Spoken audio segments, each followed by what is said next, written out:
Let me tell you a story from a time long ago. In a small village lived a humble man named Moan. He didn't have much, just a small house and simple meals, but he worked hard every single day to support his family. What made Moan special wasn't his wealth or strength, it was his heart.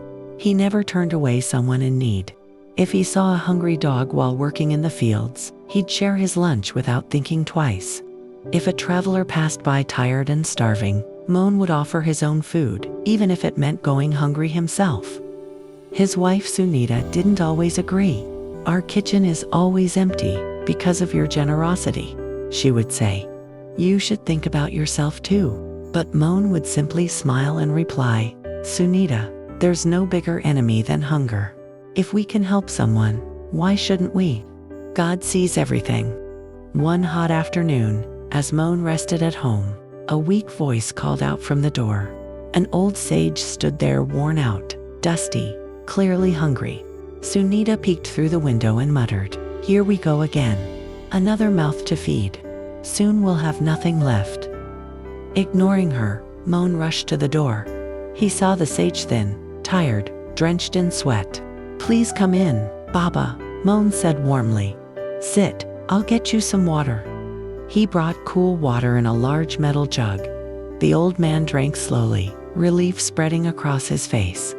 "I haven't eaten in 2 days," the sage whispered. "If you have even a little food, I'd be grateful." Moan ran to the kitchen. There were only 2 rotis left, meant for his own lunch. Without a second thought, he picked them up. Sunita stopped him. "What are you doing?" she asked sharply. "That's your meal. If you give this away, what will you eat? That man can ask someone else, but who will help us?" Moan looked at her and said gently, "He hasn't eaten in 2 days. Hunger can't wait. If we don't feed him, who will?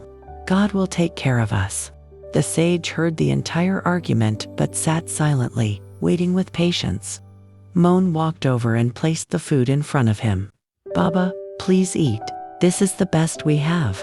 The sage didn't say a word, just quietly finished every bite, then drank water and sat peacefully for a moment. When he stood up to leave, he called Moan over. From his worn-out bag, the sage pulled out a shining golden bowl. He handed it to Moan. Moan was shocked. "Baba, I can't accept this. It's yours." The sage smiled. "Last week, a king gave me this bowl as a gift, but I had no use for it. I've been waiting to find someone worthy, and today, I found you." He placed the bowl in Moan's hands and said, "This is your reward, not for the food, but for your heart. Always remember, karma is real. Doing good without expecting anything in return, that's true dharma. Keep this bowl. Use it wisely. But don't let it change who you are. It's only a reminder that the universe always sees kindness." With that, the sage walked away, disappearing down the dusty road. Moan stood silently, holding the golden bowl. His eyes filled with tears, not for the gift, but for the truth he felt in the sage's words. That day he made a promise: no matter how hard life gets, he would never stop helping others.